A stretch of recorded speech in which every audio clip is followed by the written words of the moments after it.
Nanginginig ang kamay ni Anya habang isinusuot ang singsing sa kamay ng lalaki na nagngangalang Lucio. Ganoon din ang ginawa nito sa kanya. You may now kiss the bride. Anunsyo ng lalaki na nagngangalang Surido. Napapikit ng mariin si Anya, pinipigilang maiyak. Feeling niya gumuho na ng tuluyan ang magulo niyang buhay. Kasal na siya. Kasal siya sa lalaking hindi niya kilala at halatang walang alam sa mundo. Bago pa man niya harapin ang lalaki ay may humablot na sa kanyang braso. Napamulat siya at napatingin sa kanyang tiya Marta. Nakangisi ito na tila sobrang saya sa nangyayari sa kanya ngayon. Mas lalo siyang naiyak dahil hindi lang pala ito ang masaya. Kung di ang lahat ng taong naroon, pinagkakatuwaan, ang buhay niyang sirang-sira na. Huwag na yung bagay na yan. Ayaw naming makita ang nakakadiring halik nila. Humigpit ang kapit nito sa kanya. Ngayon, ihahatid na namin kayo sa magiging tirahan ninyo. Ngumisi ang ginang na tila may pinaplano. Ngunit, paano nga ba napunta si Anya sa ganoong sitwasyon na hindi naman niya ginusto?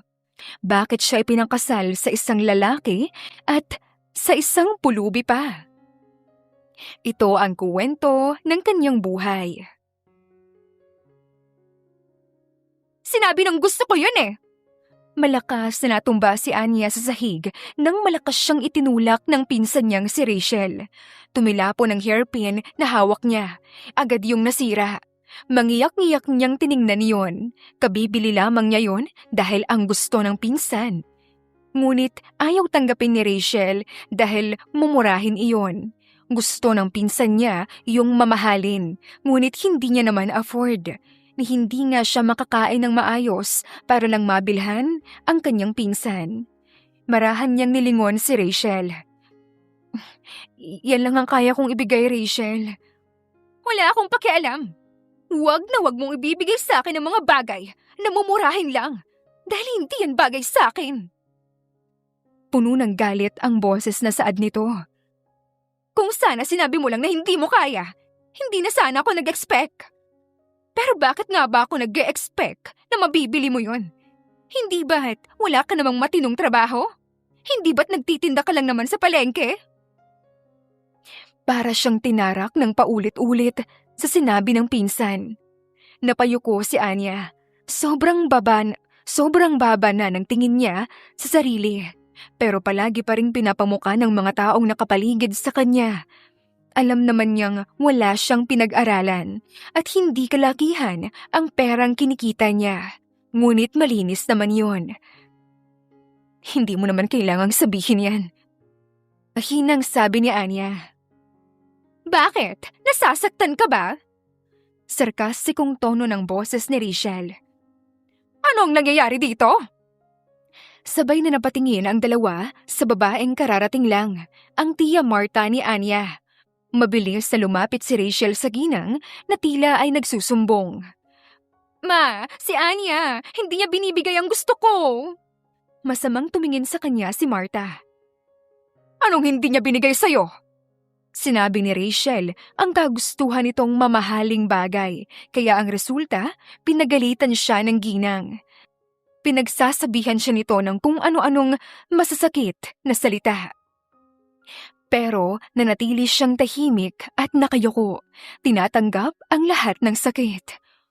Wala siyang choice, hindi siya pwedeng sumagot. Ang tiya Marta niya ay ang natatanging kamag-anak na kumupkop sa kanya simula nang mamatay ang kanyang nanay at tatay. Namatay ang mga magulang dahil sa isang aksidente. Dead on arrival sa ospital. Kapatid ito ng kanyang ina.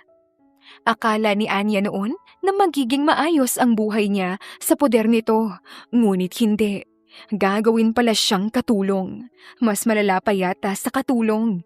Hindi nga siya pinag-aral nito at pinagtrabaho pa siya sa murang edad. Si Rachel naman ay nag-iisang anak ng ginang. Sobrang spoiled nito na akala mo mayaman. Binibigay ng tiya Marta niya ang lahat ng gusto ng anak. Pero ang totoo, hindi naman sila mayaman. Kumakayod siya para may pangkain sila. Siya ang bumubuhay sa kanilang tatlo. Gusto man niyang magreklamo pero hindi pwede. Nakikitira lamang siya sa poder ng dalawa. Dahil sa pagsusumbong ni Rachel, umabot na pinapalo na siya ng kanyang tita. Sinasalag niya ang bawat hampas habang napapadaing. Tia, tama na po. Humihikbing saad ni Anya, ngunit malakas siyang napadaing nang tumama ang hanger sa kanyang balikat. Sinabi ko na sa'yo na ibigay mo ang gusto ng anak ko. Wala ka talagang utang na loob. Sigaw ng ginang. Nagpatuloy ang paghampas nito sa kanya hanggang sa maputol ang hanger. Hinang-hinang napadapa si Anya sa sahig, humihikbi pa rin para siyang binalian ng buto. Sobrang sakit ng katawan niya. Sa susunod, umayos ka, ha? Dahil sa ginawa mo, hindi ka kakain ngayong gabi. Naiintindihan mo? Opo, tiya. Umalis ang dalawa sa kanyang harapan. Nakita pa ni Anya ang natutuwang ngisi ni Rachel. Iniwas na lamang niya ang tingin dahil wala naman siyang magagawa. Sinubukan niyang umupo at hinawakan ang braso dahil doon halos natamaan ng hanger. Patuloy pa ring umaagos ang kanyang luha pero wala pa rin yung magagawa. Dapat sanay na siya. Palagi siyang pinapalo ng ginang noong bata at kahit 23 years old na siya, kapag may mali siyang nagawa, iyon ang mangyayari at hindi siya pakakainin kahit galing pa sa kanya ang pera. Pero kahit ganoon, hindi siya nagtanim ng galit o kung ano sa dalawa. Iniisip niyang pamilya pa rin niya ang mga ito at saka naniniwala siya na walang magandang patutunguhan ng galit at sama ng loob. Pinapatawad at hinahayaan pa rin niya ang lahat. Noong makatayo siya ay dumiretso siya sa maliit niyang kwarto at itinulog na lamang ang sakit at gutom. Kinabukasan, nagising ng maaga si Anya. Mamaya pa siya magtitinda sa palengke dahil magsisimba siya. Naglinis siya at nagsaing dahil ayaw niyang muling magalit ang kanyang tiya. Ngunit noong pababa na siya ng hagdan, pagkatapos mag-ayos, ay nakita niya ang kanyang tiya na nasa maliit nilang sala. May kasama itong isang matandang nakaupo sa kanilang upuang kahoy. Halatang mayaman. Nagtataka siya dahil 8:00 pa lamang ng umaga. Mga 10:00 nagigising palagi ang dalawa. Tiya, magsisimba lang po ako. Napatingin ang dalawa sa kanya. Nakita niyang napatayo ng maayos ang tiya niya. Bumakas ang gulat at kaba sa mukha nito. Hindi niya alam kung bakit. Anya, nandito ka pa pala.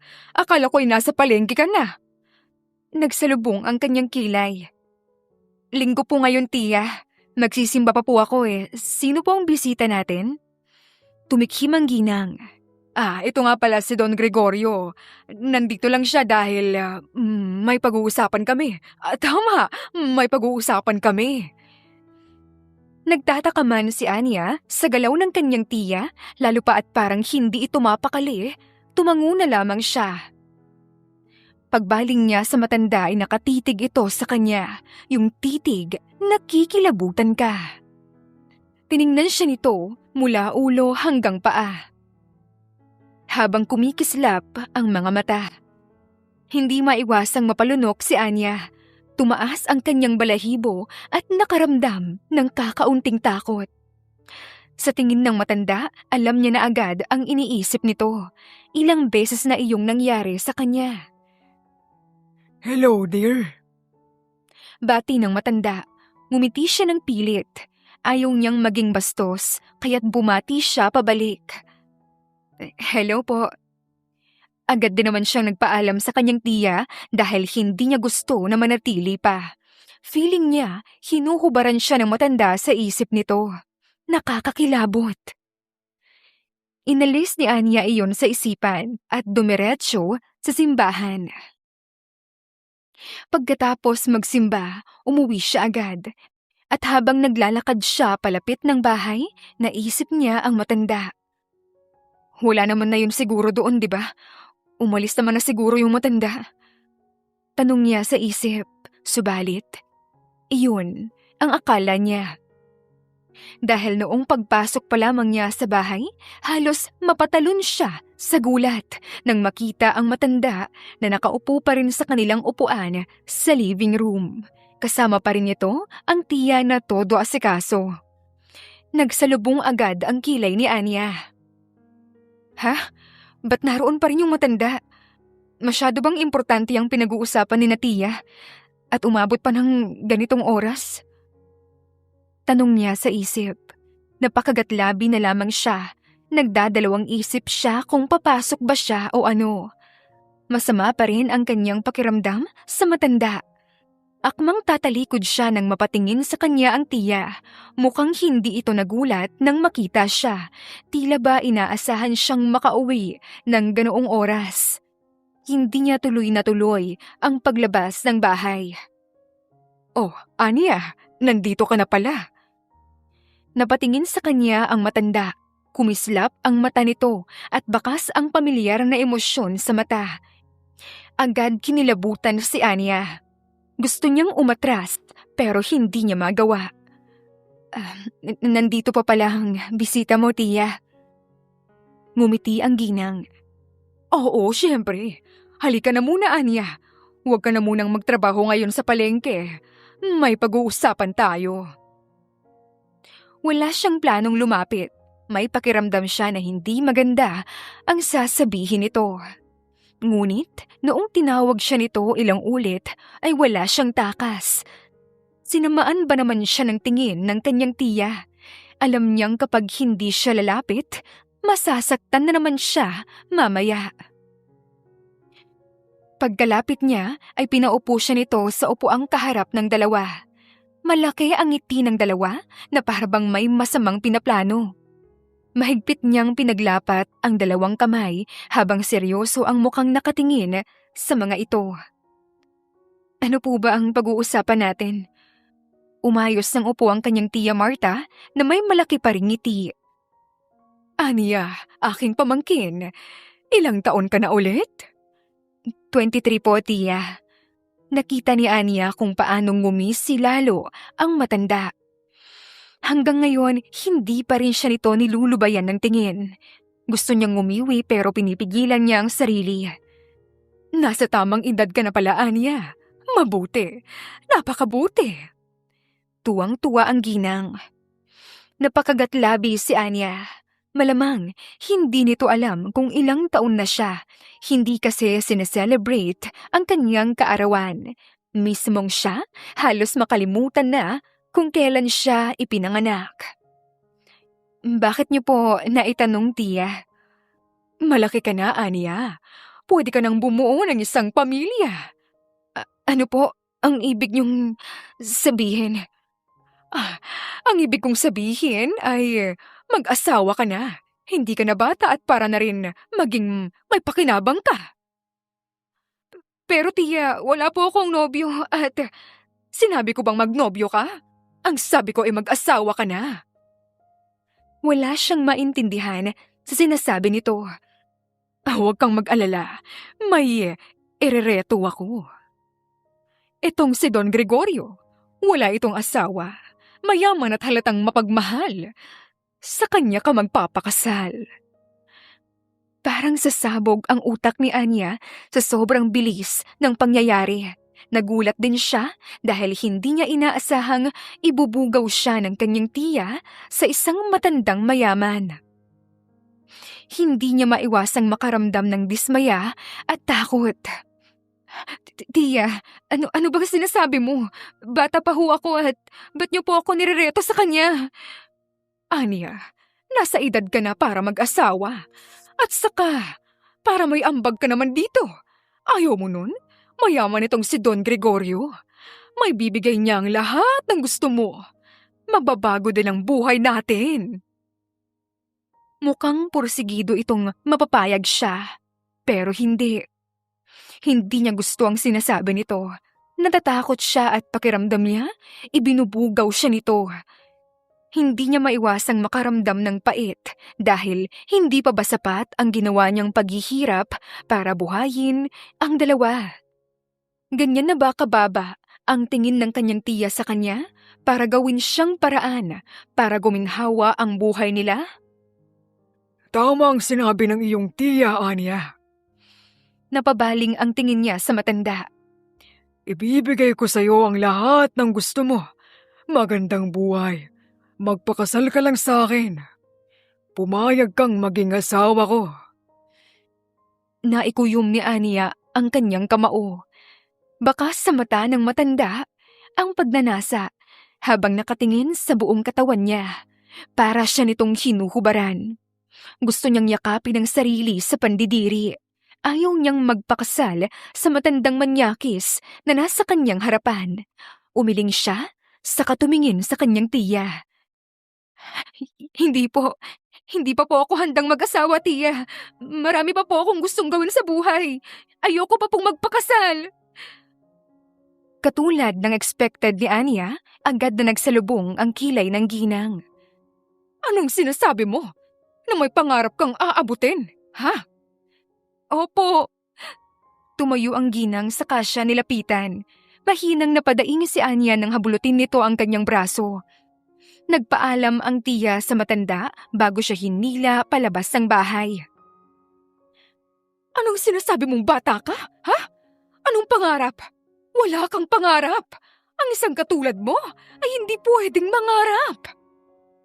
Madiin ang pagkakasabi nito. Nasaktan si Anya dahil doon. Alam naman niyang wala siyang karapatan pero meron siyang pangarap. Nangangarap siyang maitaas ang kanyang sarili. Ngunit hindi sa paraang gagamitin niya ang iba. Hindi niya gustong magpakasal sa matanda dahil lamang sa pera nito. Ayaw niya ng ganun. At saka alam niyang manyakis yung matandang yun. Alam ko ho yun, tiya. Pero ayoko pong magpakasal sa matandang yon. Hindi ko po kaya. Mayaman man siya pero nababaliw ko na ba, Anya? May gana ka pang mamili. Mayaman na yung tao at siguradong aangat tayo sa buhay. Nag-aalok na ng napakalaking pera si Gregorio. 10 milyon para pakasalan mo siya. Ayaw mo yon, ha? Napakalaking pera yon. Dumiin ang pagkakahawak nito sa kanyang braso. Umiling siya. Kahit pa malaki ang pera, tiya. Ayoko magpakasal sa matandang manyakis na yon. Isang malakas na sampal ang dumapo sa kanyang pisngi. Dahilan para mapabaling ang kanyang muka. Napaluha ang mata niya sa sobrang sakit. Napakagat siya sa labi, lalo na noong dinuro siya ng ginang. Hindi ka na nag-iisip! Wala kang utang na loob! Ito na ang pagkakataon para umangat tayo sa buhay, tapos tatanggihan mo lang! Sobrang lakas ng sigaw nito. Alam niyang naririnig iyon sa loob ng bahay. Dahan-dahan niya iyong tiningnan. Kung gusto niyong umangat sa kahirapan, bakit hindi na lang si Rachel ang ipakasal mo sa manyakis na yon? Bumakas ang gulat sa mukha ng ginang, ngunit agad ding napalitan ng galit. Wala kang utang na loob! Pinalaki kita at pinakain! Tapos ganito lang ang isusukli mo! Nagtatrabaho naman po ako at binibigay ko po sa inyo ang lahat ng perang meron ako, araw-araw, para lang may makain tayo. Pero hindi ako nagreklamo. Sana ho respetuhin niyo naman po ang desisyon ko. Ayoko pong mag-asawa dahil... Hinawakan siya nito ng mahigpit sa braso. Sundin mo ang gusto ko, Anya. Kahit pumayag ka man o hindi, magpapakasal ka pa rin kay Don Gregorio. Ayoko nga, tiya! Nagpumilit pa siyang kumawala sa kapit nito, ngunit mas lalo lamang nitong hinigpitan ang pagkakakapit sa kanyang braso. Wala siyang nagawa kundi ang itulak ito. Nagulat ang ginang at napaatras. Nabitawan siya nito, kaya mabilis siyang tumakbo palabas ng maliit nilang gate. Huwag ka nang babalik ditong walang hiya ka! Malakas na sigaw nito. Hindi na nakinig pa si Anya at pumara ng tricycle para makalayo sa bahay na yun. Sa totoo lang, wala na siyang balak pang bumalik dahil kapag bumalik siya, siguradong mapipilit siya nitong magpakasal sa matandang yun. Mamamatay muna siya bago yun mangyari. Ayaw niyang itali ang kanyang sarili sa mga bagay na alam niyang pagsisisihan niya sa bandang huli at nandidiri siyang isipin na gusto siyang pakasalan noong Don Gregorio.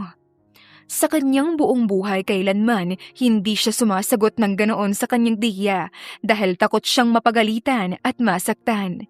Iyon din ang unang beses niyang matulak ito. Pero sa kanyang tingin ay tama iyon. Tamang lumaban siya para sa sarili dahil pagod na rin siyang maging sunod-sunuran sa mga ito. Hinding-hindi na siya babalik pa sa bahay na yon kahit kailan. Sa kabilang banda, seryosong nakaupo si Lucio sa kanyang swivel chair. May binabasang importanteng document nang may kumatok sa pintuan ng kanyang opisina. Pasok. Saad niya habang hindi inaangat ang tingin. Narinig ni Lucio ang pagbukas-sara ng pintuan. Bumati sa kanya ang isa sa kanyang mga katikatiwalang tauhan. What is it, Marcel? Sir, nahanap na po namin kung saan palaging namamalagi ang nagtaksil kay Sir Leo. Seryoso nitong anunsyo. Natigilan si Lucio at dahan-dahang inangat ang tingin sa lalaki. Where? Sinabi nito sa kanyang lugar. Ikinuyom niya ang kamao dahil sa galit. Hindi pa rin nila kilala ang taong nagtaksil at may kagagawan kung bakit namatay ang kaniyang ama. Alam niyang makapangyarihang tao rin ito at nililinis ang mga masasamang kagagawan. Ngunit hindi siya papayag na hindi makuha ang hustisya. Hahanapin niya ito at pagbabayarin sa ginawa. Namatay ang kanyang ama noong 20 anyos pa lamang siya at sa murang edad na ilipat sa kanya lahat ng ari-arian at mga negosyo, lalo pa at siya lamang ang natatanging anak. Ang ina na lamang niya ang natitira sa kanya, ngunit ang problema lamang ay hindi na ito makausap ng maayos dahil sa nangyari. Ilang taon na rin ang nakaraan pero hindi pa rin ito naging maayos kahit ilang psychiatrist na ang dumaan dito. And that frustrated him. Anong gagawin niyo, boss? Muling napabaling ang atensyon niya sa tauhan. Ngumisi si Lucio. I'll catch him without even him noticing. Samantala, hingal na huminto si Anya sa harapan ng simbahan. Maraming tao ang naroon at hindi niya alam kung bakit niya doon naisipang pumunta pagkatapos lumayas sa bahay ng kanyang tiya. Pumasok siya sa loob at lumuhod pagkarating niya sa mga upuan. Agad na tumulo ang kanyang luha at nagdasal. Wala siyang pakialam sa mga katabi at mga napapatingin sa kanya. Hindi niya akalain na lumayas siya sa bahay na yun at sigurado siyang kapag bumalik siya, masasaktan siya. Pero wala na siyang balak pang bumalik. Ayaw niyang maikasal sa matandang maniyakis na yun. Kahit maghirap siyang mag-isa ay wala siyang pakialam. Mabuti na lamang dala niya ang wallet at cellphone niya. Kung hindi ay wala talaga siyang magagamit. Mabuti na rin yung ipon niya ay dala-dala niya din. Ewan niya pero nakaramdam din siya ng mali kanina noong nag-aayos siya.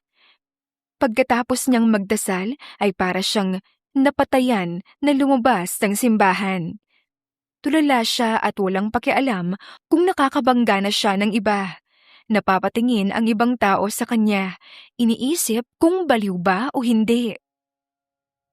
Wala sa loob na umupo si Anya sa gilid ng simbahan. Gusto niyang umiyak ulit.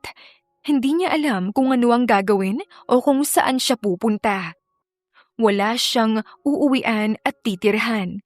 Hindi pwedeng sa gilid lang naman siya ng kalsada.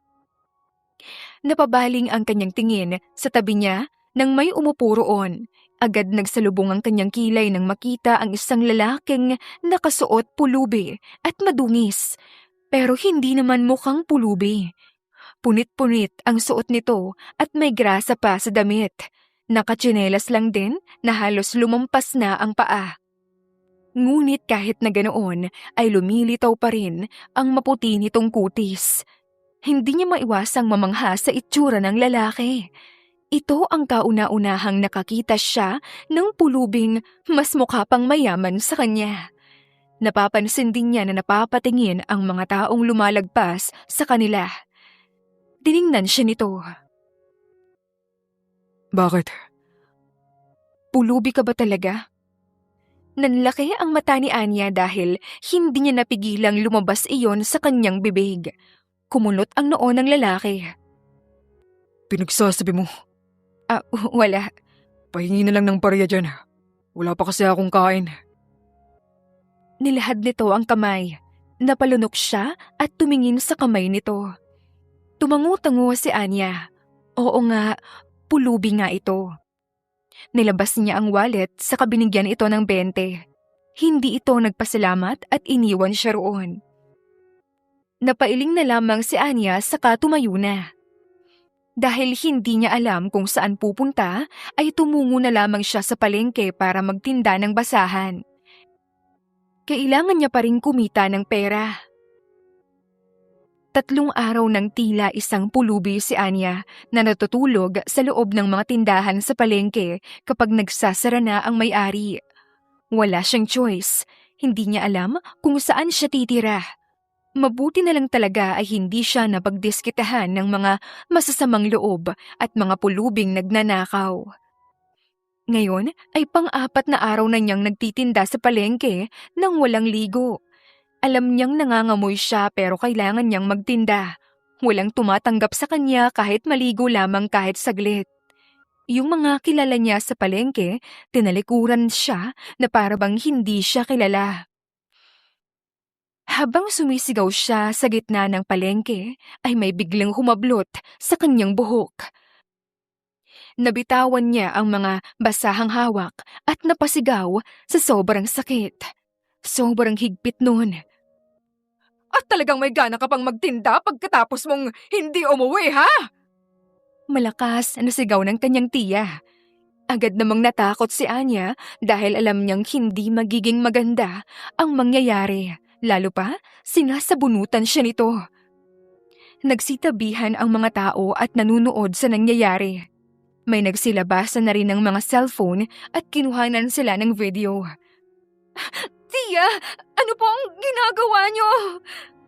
Humawak siya sa kamay nito nang kinaladkad na siya ng ginang. Sumisigaw at dumadaing siya sa sakit. Parang pinupunit ang kanyang anit. Magkakasunod na tumulo ang kanyang luha.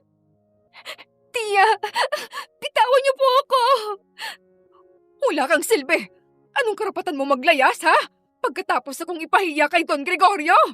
Ang kapal-kapal ang mukha mong tanggihan ng alok niya, lalo na tula naman siyang mapapala sa'yo! Hindi na nahiya sa mga tao sa paligid ang kanyang tiya. Humikbi na lamang si Anya. Tia, ayoko po sa kanya.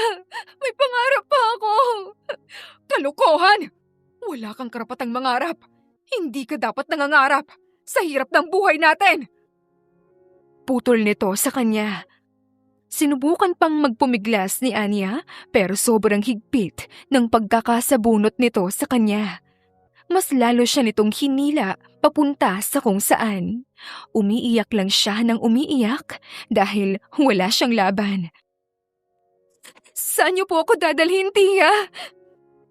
Puno ng takot ang mukha niya nang makita ang isang lumang jeep. Nakaabang doon si Rachel at ang isang driver. Pero noong makita siyang hila-hila ay ngumisi ang pinsan. Alam na agad niya na may pinaplano ang dalawa. Mas lalo siyang nagpumilit at nagpumiglas. Ano po ang gagawin niyo? Saan niyo po ako dadalhin?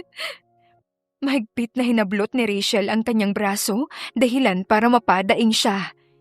Hindi pa rin siya binibitiwan ng kanyang tiya. Talagang wala na siyang takas.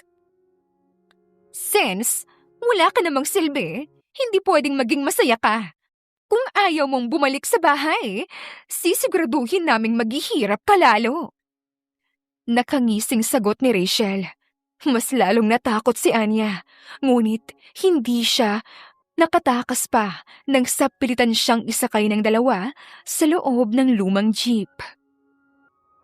Yung mga tao sa labas ay tumatawa at nagbe-video pa rin, pero meron ding mga naaawa. Wala man lamang tumulong sa kanya hanggang sa umandar na nga ng tuluyan ang jeep. Iyak siya ng iyak habang hindi pa rin siya binibitiwan ng dalawa. Bakas ang tuwa sa mukha ng mga ito habang nakatingin sa kanya. Bakit niyo ba ginagawa sa akin to? Wala naman akong ginawa sa inyong masama. Wala kang ginawa, pero ang mama mo meron. Siyang sumira sa buhay ko, kaya hindi ako makakapayag na maging masaya ka. Naiintindihan mo? Napadaing si Anya nang malakas siyang sampalin ng kanyang tiya. Hindi lang yun, dahil sinampal din siya ni Rachel sa kabilang pisngi. Pakiramdam niya, parang matatanggal na ang kanyang ulo. Nakaramdam siya ng pagkahilo at umiikot ang kanyang paningin. Hindi na siya nakalaban pa nang biglang dumilim ang kaniyang paningin. Lumipas ang ilang oras, nagising si Anya sa isang malakas na sampal. Pakiramdam niya, namamanhid na ang kanyang pisngi. Dahan-dahan niyang iminulat ang mata at ang unang bumungad sa kanya ay ang kanyang tiya na nakangisi habang nakatingin sa kanya. Lumipat ang kanyang tingin sa isang matandang lalaki sa tabi nito. Nakangisi rin ang matanda na tila nasisiyahan sa nakikita. Sinubukan niyang gumalaw ngunit hindi niya magawa. Ganoon na lamang siyang nagulat nang makitang may lubid na nakagapos sa kaniyang katawan. Nagsalubong ang kanyang kilay nang makitang nakasuot siya ng dress na kulay puti, isang wedding gown. Anong? Kung nagtataka ka kung bakit ka nakasuot ng wedding gown, ikakasal ka na. Malalaki ang kanyang mata na inangat ang tingin. Ngayon niya napansin na nakasuot ang dalawa ng dress at tuxedo. Biglang sumakop sa kanyang sistema ang takot. Pilit siyang nagpumiglas pero wala iyong talab. Huwag mo nang tangkain pang tumakas, Anya. Hindi ka na makakatakas. Tiningnan niya ito, nagbabadya ang luha. Tiya, huwag niyong gawin sa akin to. Wala po akong ginagawang masama. Hindi ba't sinabi ko sa'yo na wala ka namang ginawa? Pero ang nanay mo, meron. Siyang dahilan kung bakit nawala sa akin ang lalaking mahal ko, ang iyong ama. Hindi naman sana ikaw madadamay eh.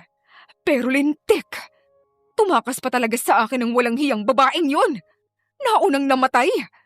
Kaya ikaw na lang ang makakatikim ng paghihiganti ko. Napakagat sa labi si Anya. Alam niya ang kwentong yun. Naririnig niya sa mga kapitbahay.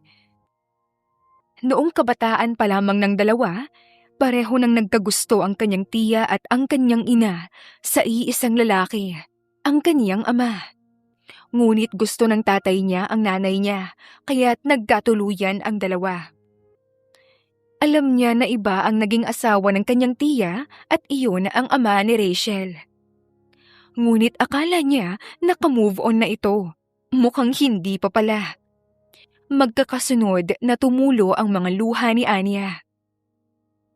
Tiya, pakiusap po. Huwag niyo po ako ipakasal sa kanya. Maawa po kayo sa akin.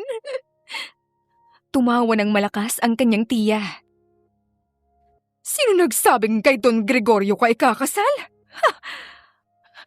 Ano pong ibig mong sabihin? Ngumisi ito at lumapit sa matanda. Nanlaki ang mga mata ni Anya nang pumulupot ang braso ng matanda sa bewang ng ginang. Mas lalo siyang nagulat nang naghalikan ang dalawa sa kaniyang harapan. Anong? Tumingin si Marta sa kanya.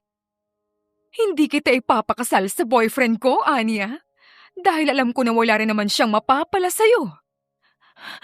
Akala ko po, ako ang gusto niyang pakasalan. Siyempre, gusto ng mga matatanda ang bata. At saka malaki ang perang kikitain ko kapag nagkataon. Hindi ka naman talaga ikakasal sa kanya. Paraan lang yon para pumayag ka. Pero ngayon nagbago ng isip ko. Hindi pwedeng maging maganda ang buhay mo kasama kami. Kahit kailan hindi ka pwedeng makisawsaw sa amin. Hindi siya makapaniwala. Napakahayop ng kanyang tiya. Ipapamigay siya nito sa matanda para lamang pagsamantalahan. At hindi niya akalain na may relasyon ang dalawa. At hindi man lang nagalit ang matanda sa ginawa. Kumakapit ang kanyang tiya sa patalim. Kaya pala wala na siyang pakinabang dito. Kung ganon, kanino niyo po ako ipapakasal? Malalaman mo rin. Dahan-dahang lumapit sa kanya ang matandang lalaki. Nagulat siya nang hawakan siya nito sa panga. Pilit siyang nagpumiglas pero hindi siya makawala. Tawan mo ako! Isang malakas na sampal ang dumapo sa kanya mula sa matanda. Dahilan para tumagilid ang mukha niya. Marahas na muli nitong hinawakan ang kanyang panga at dahan-dahang lumapit ang mukha sa kanya. Too bad. I can't have you for myself. I really like you because you're too pretty and sexy. Puno ng pagnanasa ang boses nito. Akmang hahalikan siya ni Don Gregorio sa labi nang binaling niya ang mukha. Dumiretso ang labi nito sa pisngi niya. Hindi niya maiwasang mapangiwi. Nandidiri siya sa hawak at labi nito. Pakiramdam niya ay binenta ang kanyang kaluluwa.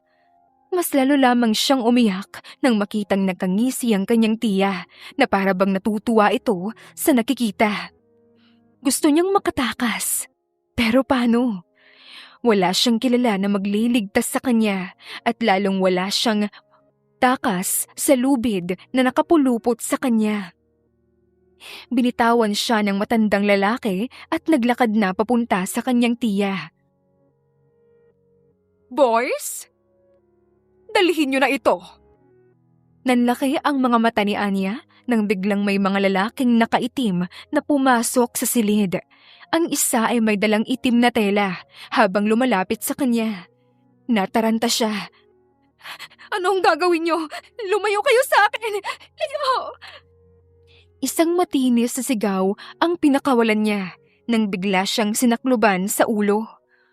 Wala na siyang nakita kundi ang dilim. Naramdaman niyang hinawakan siya ng mga ito patayo. Bitawan niyo ako! Saan niyo ako dadalhin? Walang sumagot sa kanya at kinaladkad na lamang siya. Tiya, huwag niyong gawin sa akin to! Pakiusap, tiya! Ngunit walang sumagot sa kanya. Hanggang sa narinig niya ang pagbukas ng isang sasakyan. Nagpupumiglas pa rin siya hanggang sa naipasok siya sa loob. Kahit anong sigaw niya, walang tutulong sa kanya. Tanging ang sampal at suntok lang ang inabot niya sa mga taong kasama niya. Lumipas ang ilang minuto, biglang huminto ang kotseng sinasakyan ni Anya. Tumahimik siya kanina dahil pagod na siya kakasigaw at sobrang sakit na ng kanyang katawan. Narinig niya ang pagbukas ng pintuan. Ilabas niyo na yan! Naalerto siya nang marinig ang boses ni Rachel. Rachel, tulungan mo ako! Ayoko rito! Pathetic! Sa tingin mo, tutulungan kita? Gusto ko nga itong nangyayari sa'yo eh. Natigilan si Anya at hindi na nakasagot pa. Parang sinaksak ang puso niya. Wala nang tutulong sa kanya. Hinawakan siya ng mga tauhan at kinaladkad palabas. Hindi na siya nanlaban pa at hinayaan na lamang siyang hilain papunta sa kung saan. Hindi nagtagal ay narinig niya ang boses ng kanyang tiya Marta. Nung matandang manyakis at isang boses na hindi pamilyar sa kanya. Napakagat siya ng labi hanggang sa narinig niya ang sinabi ng kanyang tiya na tanggalin na ang telang nakasaklob sa kanyang ulo. Nang matanggal yon ay napapikit siya. Habol ang kanyang hininga na iminulat niya ang mata. Unang bumungad sa kanya ang isang malinis ngunit maliit na silid. Nakita niya ang kanyang tiya, si Rachel, si Don Gregorio at ang isang lalaking nakasuot ng suit na may salamin. Shall we start? Saad noong lalaking nakasalamin kaya tumango si Don Gregorio. Ngumisi ang kanyang tiya Marta at saka siya nilapitan. Malapit na, Anya. Ikakasal ka na. Ang mukha nito ay parang nasisiyahan pa sa ginagawa sa kanya. Ginagawa siyang laruan ng mga taong nakapaligid sa kanya. Tiya, huwag niyong gagawin sa akin to. At bakit hindi? Deserve mo ang lahat ng ito. At huwag kang mag-alala. Hindi naman ako ganoon kasama para ipakasal ka sa pangit na nilalang. Malapit ka pa rin sa puso ko. Hinawakan nito ang pisngi niya na puno ng luha. Ayun siya oh! Tignan mo, siya ang lalaking pakakasalan mo. Dahan-dahan niyang nilingon ang sinasabi nito. Ganoon na lamang ang gulat niya nang makita ang lalaking pulubi na binigyan niya ng 20 sa simbahan. Nakaupo ito sa isang gilid at tumitingin sa paligid na para bang ngayon lamang ito nakapasok sa ganitong lugar. Mas marungis ito at halatang hindi nagpapalit ng damit. Pero gwapo pa rin itong tingnan. Gwapo, hindi ba? Sayang nga lang at pulubi. Mukhang walang alam sa paligid. Mas lalo siyang naiyak at tumingin dito. Tiya, alam ko naman pong ginagawa niyo ito dahil ayaw niyo sa akin at galit kayo sa akin. Pero wag po kayong mandamay ng taong walang kinalaman dito. At sumasagot-sagot ka pa? Hintayin mong matapos to. Itatapon kita sa gilid ng kalsada at wala sa iyong pupulot doon. Hindi nagtagal ang usapang yon dahil biglang hinila na siya ng ginang papalapit. Mukhang binayaran ito ng malaki ni Don Gregorio. Pinaupo silang dalawa sa harapan nito habang nagsasalita. Pinipigilan ni Anya ang kanyang sariling umiyak kahit wala namang pakialam ang mga tao sa kanyang paligid. Ang lalaking kanyang katabi ay tahimik lang din habang nakatingin sa lalaking nasa kanilang harapan. Nanginginig ang kanyang kamay habang sinusuot ang singsing sa kamay ng lalaki na nagngangalan palang Lucio. Ganoon din ang ginawa nito sa kanya. You may now kiss the bride. Anunsyo ng lalaki na nagngangalang Sorido. Napapikit ng mariin si Anya, pinipigilang maiyak. Feeling niya ay gumuho na ng tuluyan ang magulo niyang buhay. Kasal na siya. Kasal siya sa lalaking hindi niya kilala at halatang walang alam sa mundo. Bago pa man niya harapin ang lalaki, ay may humablot sa kanyang braso. Napamulat siya at napatingin sa kanyang tiya Marta. Nakangisi ito na tila sobrang saya sa nangyayari sa kanya ngayon. Mas lalo siyang naiyak dahil hindi lang pala ito ang masaya, kundi lahat ng taong naroon. Pinagkakatuwaan ang buhay niyang sirang-sira na. Ay, huwag na yung bagay na yan. Ayaw naming makita ang nakakadiring halik nila. Ngayon, ihahatid na namin kayo sa magiging tirahan ninyo. Ngumisi ang ginang na tila may pinaplano. Kumunot ang noo ni Anya sa sinabi ng ginang. May titirahan sila?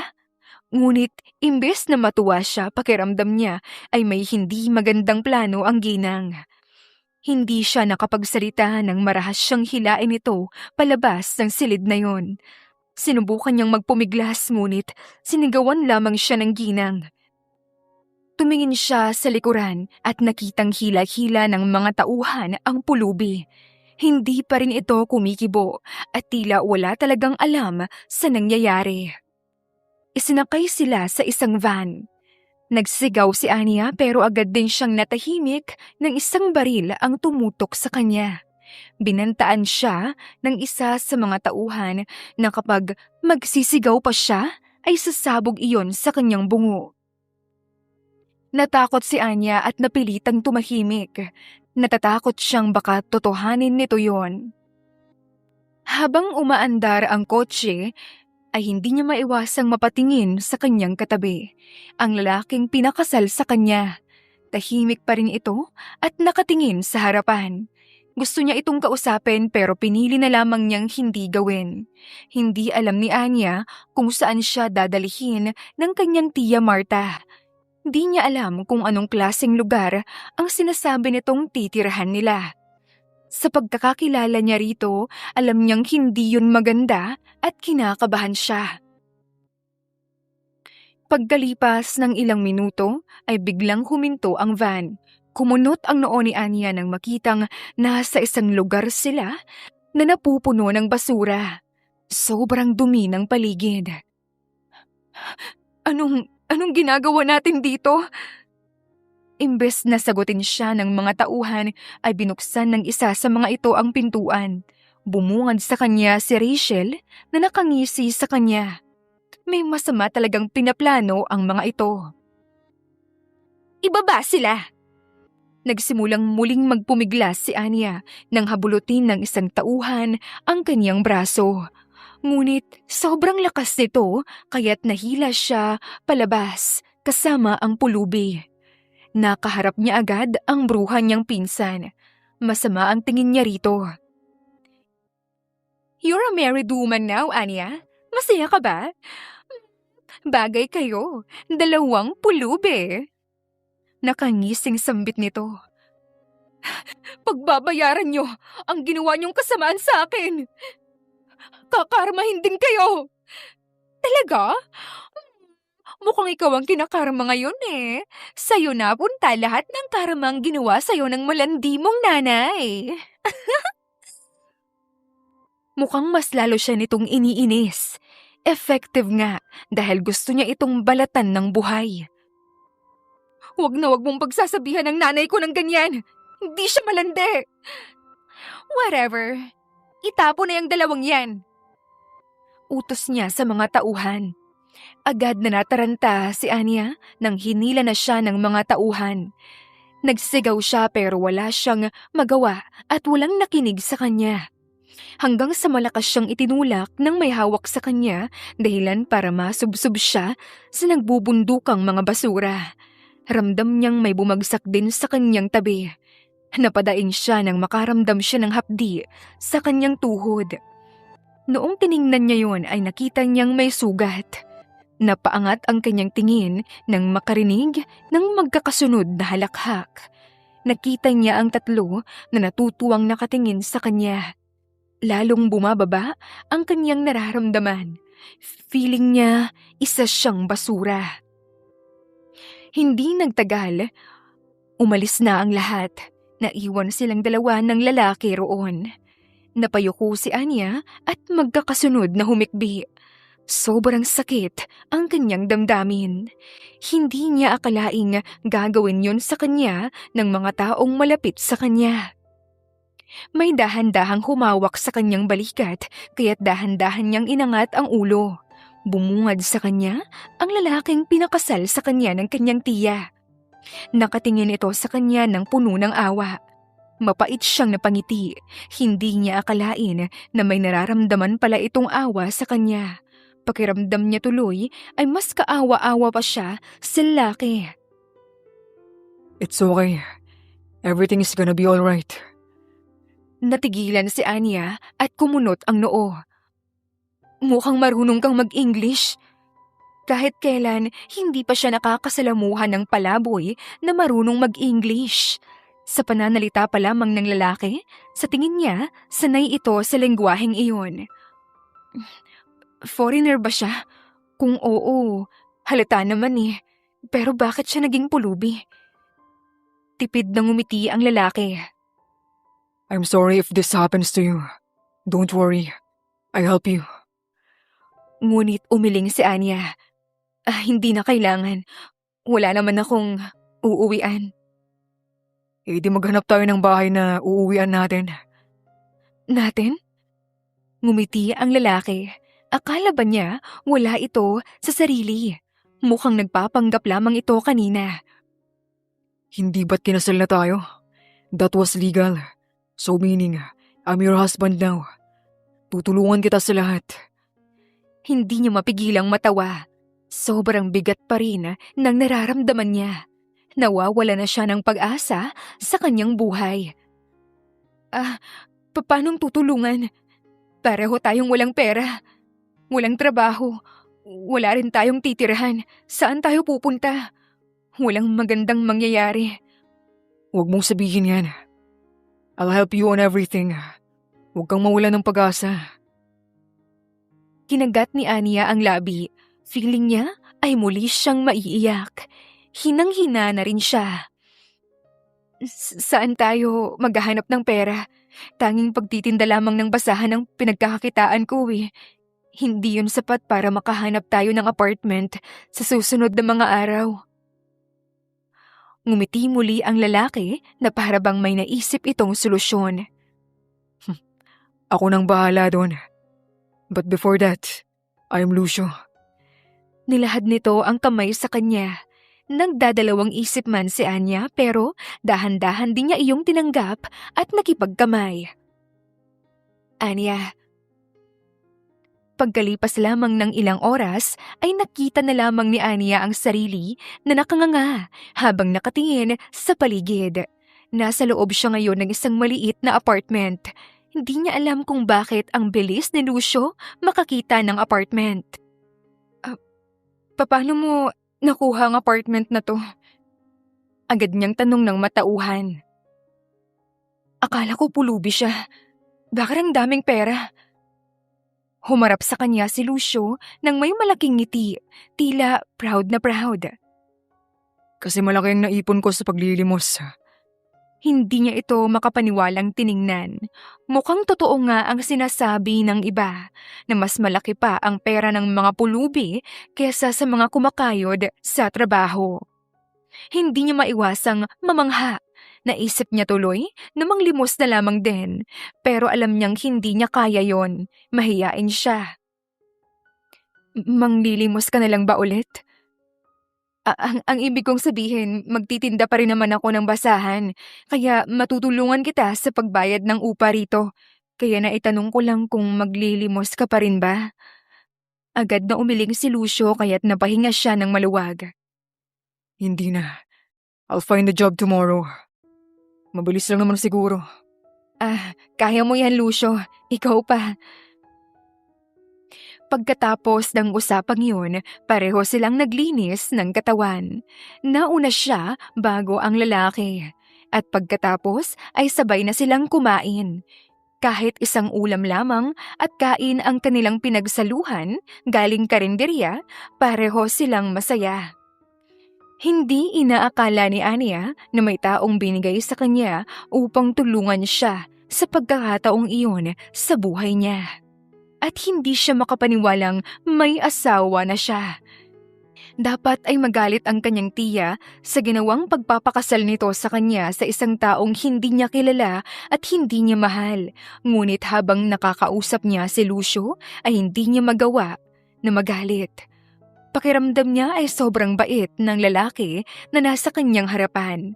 Magaan ang loob niya dito. Kinabukasan nga ay nagpatuloy sa pagtitinda ng basahan si Anya kahit na halos lahat ng tao roon ay nakatingin sa kanya. Mukhang naaalala pa rin ang nangyari sa kanya.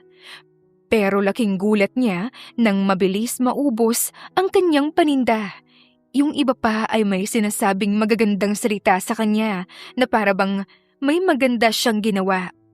Naguguluhan siya tuloy noong makabalik sa apartment. Natagpuan niya roon si Lucio na halatang kakauwi lang galing sa lakad. Agad itong ngumiti nang siya ay makita. Nakaupo ito sa hapag. Kumusta? Tanong ng lalaki.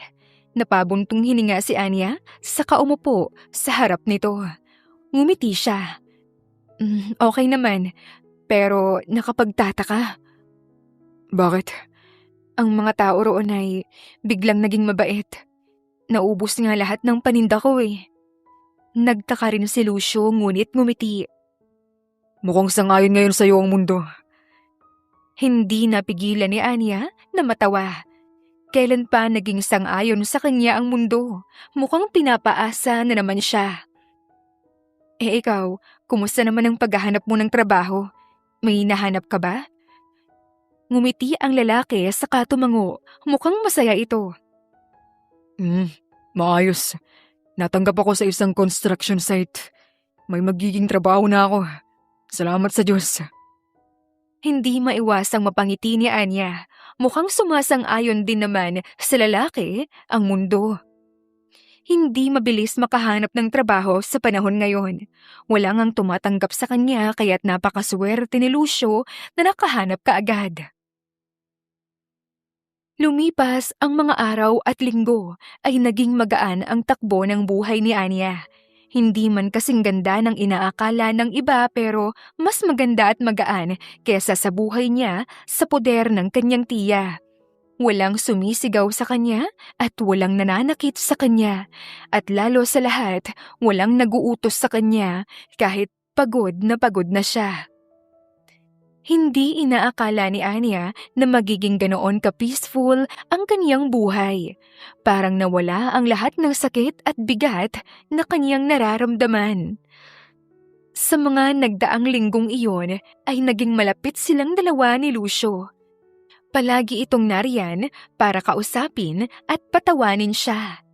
Nagugulat nga siya nang umuuwi ito ng may dalang pagkain para sa kanya. Kaya minsan, hindi niya mapigilang maging emosyonal.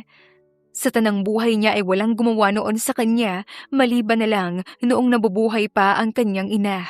Pakiramdam niya ay importante siya sa unang pagkakataon. Ramdam niyang maalagain ang lalaki. Dahil noong may lagnat si Anya, ay lumiban ito sa trabaho at inalagaan siya. Iyak siya ng iyak noon dahil kung naroon siya sa bahay ng kanyang tiya, mas lalo lamang siyang papahirapan kapag siya ay may sakit.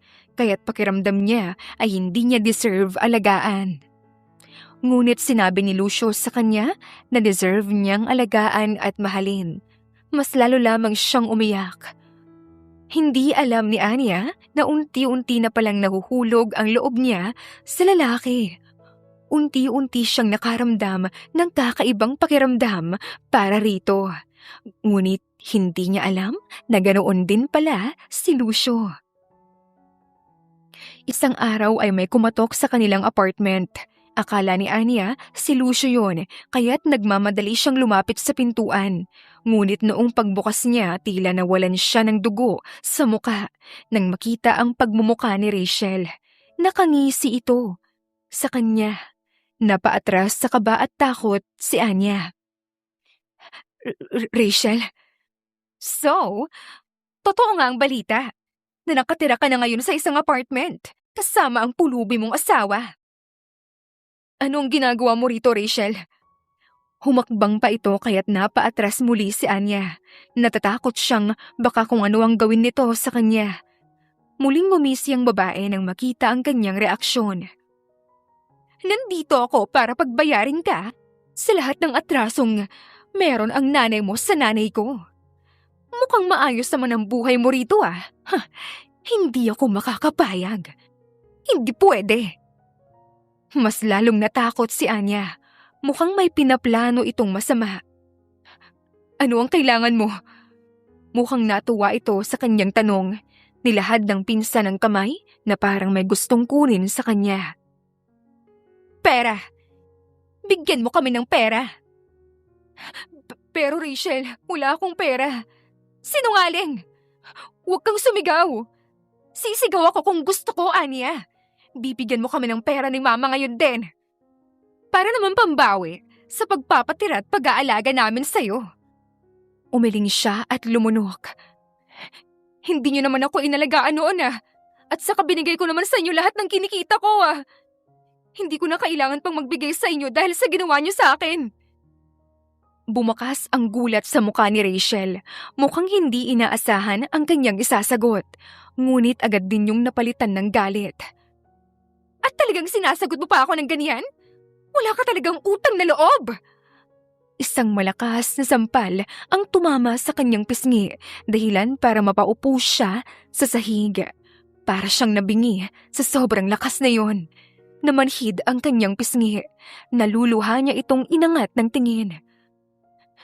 Wala akong maibibigay sa'yo, Rachel. Wala akong pera. Sinungaling! Alam kong meron ka dahil nakatira ka sa ganitong lugar. Dapat nga doon ka sa basurahan dahil doon ka lang babagay katulad ng iyong malanding ina. Huwag mong pagsabihan ng ganyan ng nanay ko, Rachel. Sasabihin ko ang gusto ko. Ngayon, ibigay mo ang gusto ng mama ko o gagawa ko ng iskandalo rito. At sisiguraduhin kong mapapahiya ka at ang puluboy mong asawa sa lugar na to. Mas lalong nakaramdam ng takot si Anya. Ayaw niya ng gulo at mas lalong ayaw niyang mapag-usapan ng mga kapitbahay. Napakagat siya sa labi at mas lalong naiyak. Walang nagawa si Anya kung hindi ibigay rito ang perang naipon niya para sana ibigay kay Lucio. Tulong sa bayad ng upa. Natuwa ang pinsan niya nang makuha yon. Hindi nagtagal si Rachel ay umalis na rin nang makuha ang gusto. Ngunit bago pa ito umalis, binantaan pa siya nito na kapag bumalik ito na wala siyang maibibigay, ay sisiguraduhin ng babae na pagsisisihan niya. Humagulgol si Anya habang nakasalampak pa rin sa sahig. Akala niya matiwasay na ang buhay niya. Sa 3 buwang wala siya sa poder ng kanyang tiya. Akala niya hindi na siya matutuntun pa ng mga ito at titigilan na siya. Pero hindi pala. Nagkakamali siya dahil gusto ng dalawa na maging miserable ang kanyang buhay. Habang umiiyak siya roon, biglang bumukas ang pintuan. Hindi niya inangat ang ulo dahil kilala niya kung sino ito. Anong nangyayari? Malakas na tanong ni Lucio at nagmamadaling lumapit sa kanya. Ramdam niya ang paghawak nito sa kanyang braso. Dahan-dahan niyang inangat ang tingin sa lalaki. Bakas ang pag-aalala sa mukha nito. Akala ko, hindi na nila ako guguluhin pa. Akala ko, hahayaan na nila ako, pero hindi pa pala. Hindi pa rin nila ako titigilan, Lucio. Pumunta rito ang tiya mo. Nagsalubong ang kilay ng lalaki. Mukhang hindi nagustuhan ang narinig. Sinabi niya pa ang nangyari, kaya't naggalit si Lucio. Pagod na pagod si Anya sa nangyari. Pakiramdam niya ay muling mauulit ang lahat ng nangyari sa kanya. Natatakot siyang ubusin na naman siya pagkatapos maging payapa ang kanyang buhay. Sa kabilang banda, galit na galit si Lucio sa nangyari. Pagkatapos niyang mapakalma at mapatulog si Anya, agad niyang tinawagan ang kanyang assistant. Anong balita, Marcel? Naipon lahat ng ebidensya, boss. Nakahanda na kami at ang mga pulis para huliin siya. Seryoso siyang napatingin sa labas. We'll be taking our actions in the morning. Understood, boss? Humigpit ang hawak niya sa cellphone. Umigting ang kanyang panganang maalala ang ginawa ng mga kamag-anak nito sa kanyang asawa. Naalala niya ang mukha ni Anya na takot na takot. Tunay nga ang kasalang naganap sa kanila dahil noong pinaimbestigan niya ay kasal na nga silang dalawa ni Anya. Pero wala itong problema sa kanya. Noong una, gusto niya itong mawala dahil wala siyang planong magkaroon ng asawa. Nagulat pa siya nang bigla siyang huliin ng mga tauhan ni Don Gregorio.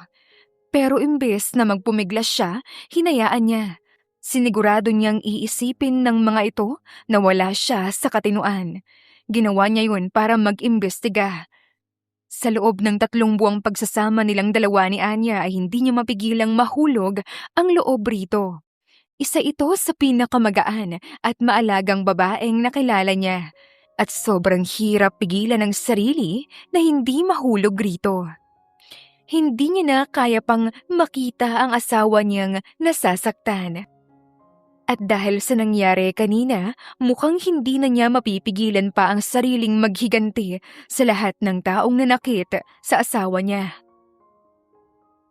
Kinaumagahan, noong hindi pa nagigising si Anya ay may sumundo kay Lucio na itim na van. Agad silang tumungo sa kung saan nakatira ang mga taong nagpahirap at nagpapahirap pa rin sa kanyang asawa. Nalaman kasi niyang naroon ngayon ang taong kinamumuhian niya. Ilang minuto siyang nakaupo sa loob hanggang sa kumatok ang isa sa mga tauhan niya. Pinagbuksan siya nito ng pinto kaya lumabas na siya. Unang napansin niya ang mga marites na nasa kalsada. Hindi niya yon pinansin at naglakad papasok sa loob ng maliit na bahay. Bumungad kay Lucio ang mag-ina na magkayakap habang takot na nakatingin sa mga tauhan niyang nakapalibot sa buong sala. May mga tauhan ding nasa labas dahil baka may biglang sumugod. Dumapo ang tingin niya sa isang matandang lalaki na nakaluhod ngayon sa sahig. Nakagapos ang kamay sa likod at may nakatutok na baril sa ulo. Boss, lahat ng ari-arian niya ay bumagsak kagabi. Saad ni Marcel na nasa tabi niya. Umangat ang tingin ni Don Gregorio. Agad na bumakas ang gulat sa mukha nito na tila hindi inaasahan na makita siya. Ikaw? Ikaw ang asawa ni Anya? Oh, ako ngayon. Akala ko ba ay pulubi ka? Paanong isa kang ganito? Sigaw nito. Hindi na napigilan pa ni Lucio ang sarili at mabilis nang lumapit sa matanda. Isang malakas na sapak sa muka ang pinakawalan niya, dahilan para matumba ito sa sahig habang namimilipit sa sakit. Rinig niya ang tili ng mag-ina. Nag-squat siya at marahas na hinawakan ang panga ng matanda, dahilan para muli itong mapatingin sa kanya. Have you forgotten what you did? You betrayed my father. Namatay siya dahil sa kawalang hiyang ginawa mo. Nakita niya kung paanong bumakas ang gulat sa mukha nito. Hindi inaasahan ang kanyang sinabi.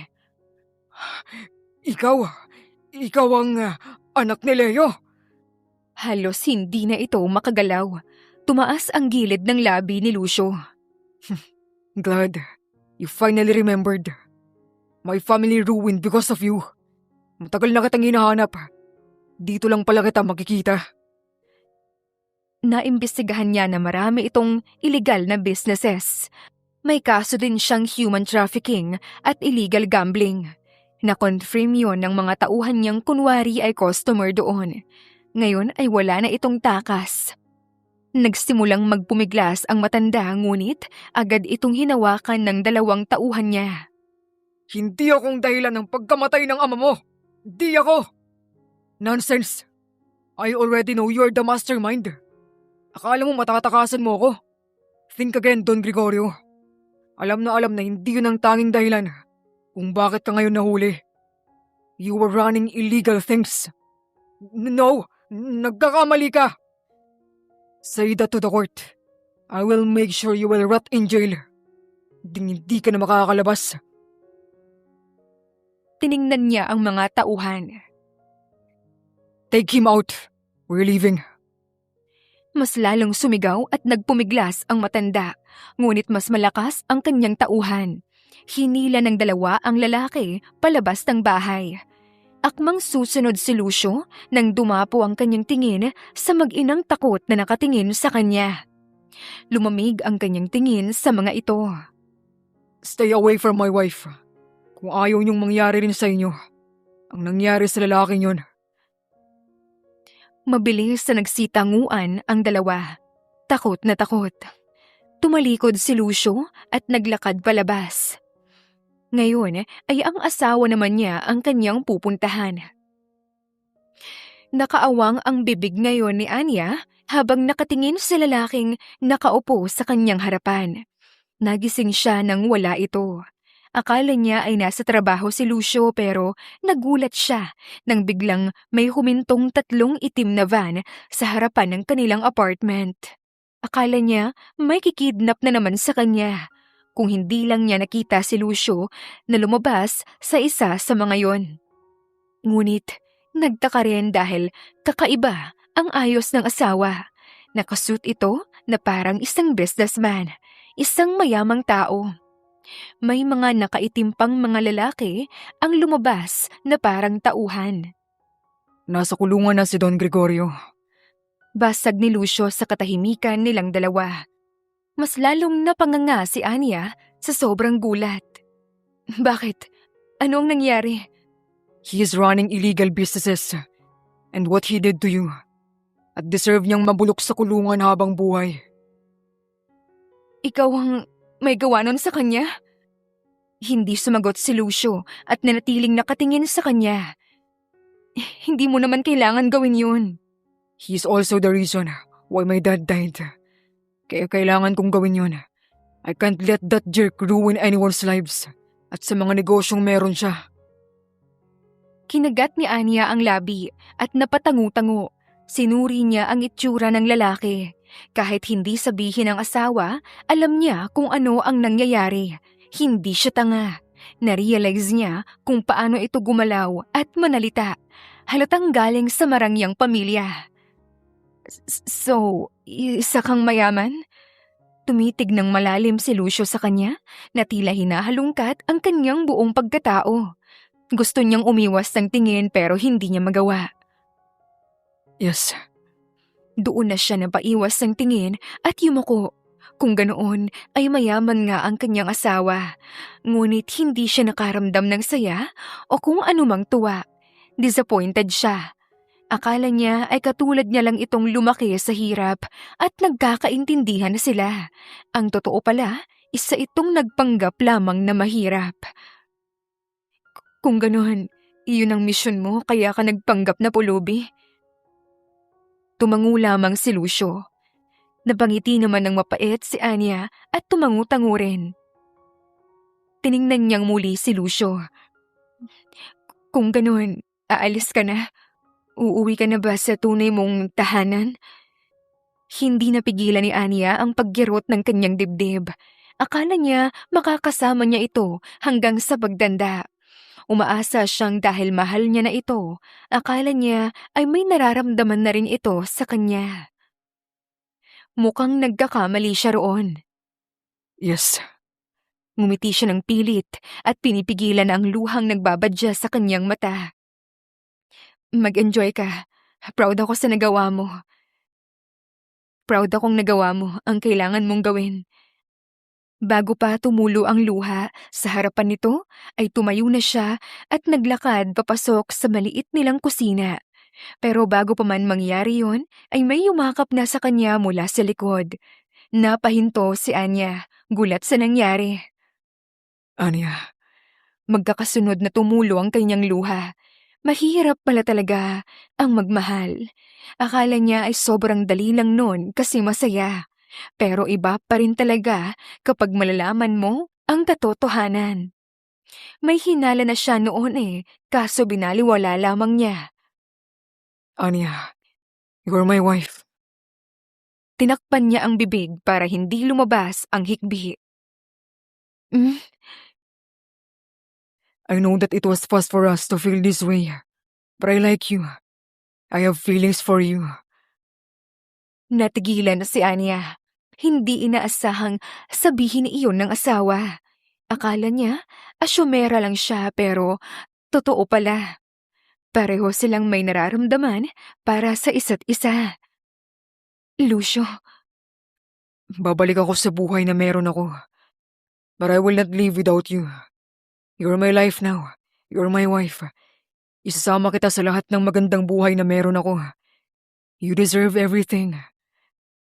marahang kinalas ni Anya ang braso ng asawa, saka ito hinarap. Puno ng pagsusumamo ang muka ng lalaki at agad ding nanlambot ang mata nang makita siyang umiiyak.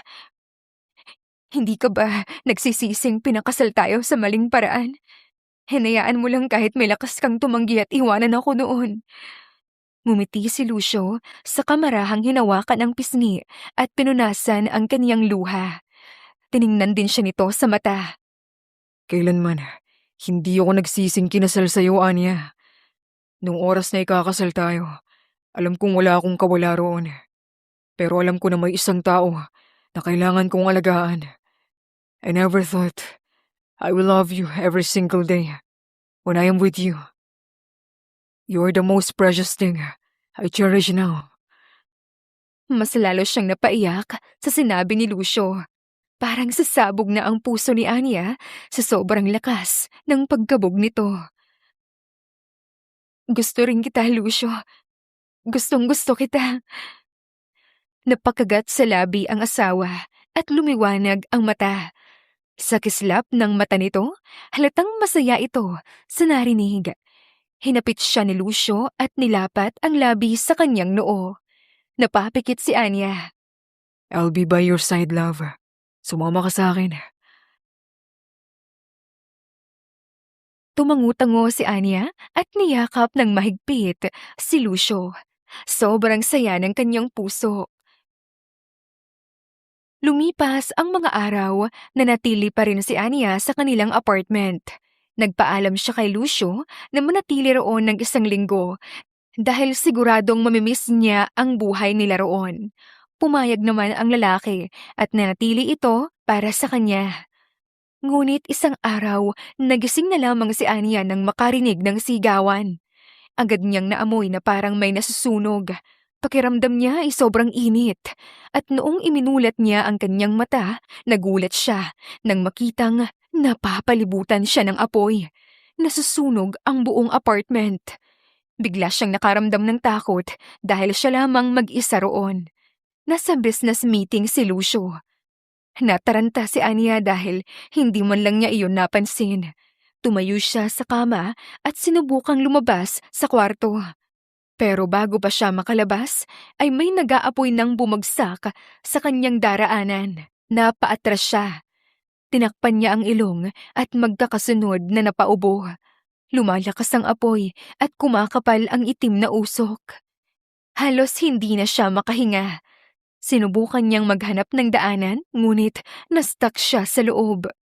Puro pula ang kanyang nakikita. Hanggang sa nagsimula siyang mahilo at manghina. Nabibingis siya sa mga sigawan sa labas at tinatawag ang kanyang pangalan. Ngunit tuluyan siyang natumba nang hindi na siya makahinga ng maayos. Nanlabo ang kanyang paningin pero sinubukan pa rin niyang gumalaw. Anya! Marahan siyang napalingon sa pintuan nang marinig ang malakas na sigaw ni Lucio. Lucio? Nangihina niyang bulong. Nagbabaka sakaling marinig nito. Love! Anya! Where are you? Isang malakas na kalabog ang narinig niya bago niya naramdaman ang kanyang pag-angat. Kahit malabo ang kanyang paningin, alam niyang si Lucio yon. Niligtas siya ng kanyang asawa. Lucio. Hang on, love. Malapit na tayo makalabas. Makakaligtas ka na. Bakas ang hirap sa boses ng lalaki. Hindi niya napigilang mapaiyak. Kahit muntik na siyang mamatay, naroon pa rin ang lalaki para siya ay iligtas. Palagi na lamang itong naroon para sa kanya. Ako lang ang naniniwala sa iyo kahit pulubi ka. At ikaw lang ang nagmahal sa akin kahit wala akong pangalan. Mahal na mahal kita, Lucio. Hindi na niya nasundan pa ang mga sumunod na nangyari dahil nawala na siya ng malay. Nagising na lamang si Anya na nasa loob na siya ng isang private room ng ospital. Buhay ako! Buhay nga ako! Masaya niyang bulalas sa kanyang isipan. Sinubukan niyang gumalaw ngunit napadaing siya nang makaramdam siya ng sakit sa katawan. I wouldn't dare to move if I were you. Agad na napalingon si Anya sa nagsalita. Isang babaeng doktor na tila chinecheck siya. Ginala niya agad ang tingin para hanapin si Lucio. Kung hinahanap mo si Lucio, may inaasikaso lang. Saad muli ng doktora kaya't napatingin siya rito. Kilala niyo si Lucio? Natawa ito saka nagpatuloy sa ginagawa. I'm Vanessa. I was Lucio's fiancé. Biglang pakilala nito. Nanigas siya sa pwesto. Biglang bumilis ang tibok ng kanyang puso. Parang binuhusan siya ng napakalamig na tubig. Mukhang napansin nito ang kanyang reaksyon kaya't natawa ang babae. I said, I was. Noon yun. Huwag kang mag-alala. Hindi ko naman sa'yo aagawin si Lucio. It was just arranged engagement by our parents. Pareho kaming ayaw sa engagement na yon. Mabuti na lang talaga ay may nahanap si Lucio na babaeng pinakasalan niya. Kala ko talaga bakla yung lalaking yun eh. Natatawang saad ni Vanessa. Napakagat ng labi si Anya. Napahinga siya ng maluwag dahil akala niya magiging kabit siya. Akala niya may makakalaban siya. Pero magiging kabit ba ako kung asawa ko na siya? Tanong niya sa isipan. Hindi nagtagal ang kanilang usapan nang biglang bumukas ang pintuan at pumasok si Lucio. Nagtanong pa ang lalaki kung ano ang sinabi ng doktora, pero tinawanan lamang ito ng babae bago lumabas. Nanatili ang tingin ni Anya sa lalaki nang umupo ito sa kanyang tabi. Marahang hinawakan nito ang kamay niya at puno ng pag-aalala ang muka.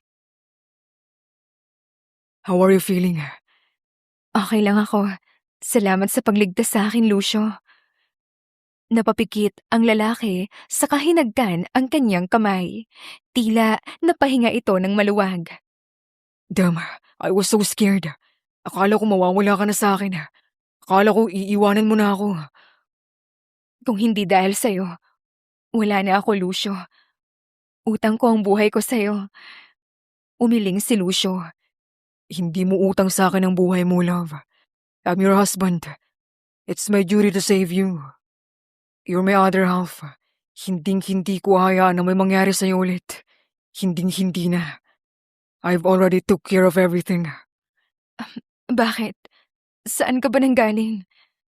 Dumilim ang mukha ng kanyang asawa. Tila papatay ng tao. Nakakulong na ngayon ang tiya at pinsan mo. Hinding-hindi sila makakalabas. Bakit? Anong ginawa nila? Silang nagsimula ng sunog sa apartment.